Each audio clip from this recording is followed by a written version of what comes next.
বন্ধুসকল, Acer motivation চেনেলৰ পৰা আপোনালোকক শুভেচ্ছা জনাইছোঁ।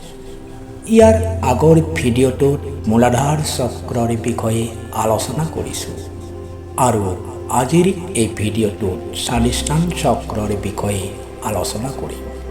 তেন্তে আহক পলম নকৰি ভিডিঅ'টো আৰম্ভ কৰোঁ। অনুগ্ৰহ কৰি এছাৰ মটিভেশ্যন চেনেলটো লাইক আৰু ছাবস্ক্ৰাইব কৰি দিয়ক।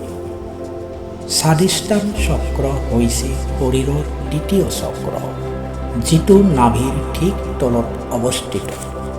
এই চক্ৰ আমাৰ আৱেগ, কামনা আৰু যৌন শক্তিৰ সৈতে জড়িত। আমাৰ মানসিক আৰু শাৰীৰিক স্বাস্থ্যৰ বাবে স্বাধিষ্ঠান চক্ৰৰ ভাৰসাম্য অত্যন্ত গুৰুত্বপূৰ্ণ।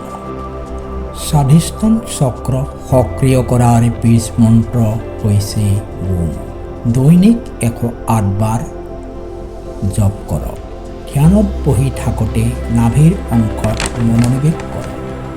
স্বাধিষ্ঠান চক্ৰৰ ৰং হৈছে কমলা, গতিকে ধ্যান কৰি থাকোঁতে কমলা ৰঙৰ কল্পনা কৰক। স্বাধিষ্ঠান চক্ৰ জল উপাদানৰ লগত জড়িত, গতিকে অধিক পানী খাব লাগে। পৰিষ্কাৰ পৰিচ্ছন্নতাৰ পদ্ধতি গ্ৰহণ কৰক। প্ৰথমে আপুনি নিস্তব্ধ ঠাইত বহি দীঘলকৈ উশাহ লওক। আপুনি যিজন ইষ্ট দেৱতাক মানে তেওঁৰ ছবি মনলৈ আনক। প্ৰাৰ্থনা কৰক, হে পৰমাত্মা, আপুনি মোৰ প্ৰাৰ্থনা স্বীকাৰ কৰিব। কৃপা কৰি মোৰ স্বাধিষ্ঠান চক্ৰটো সক্ৰিয় কৰি দিয়ক। মন্ত্ৰ জপ কৰক।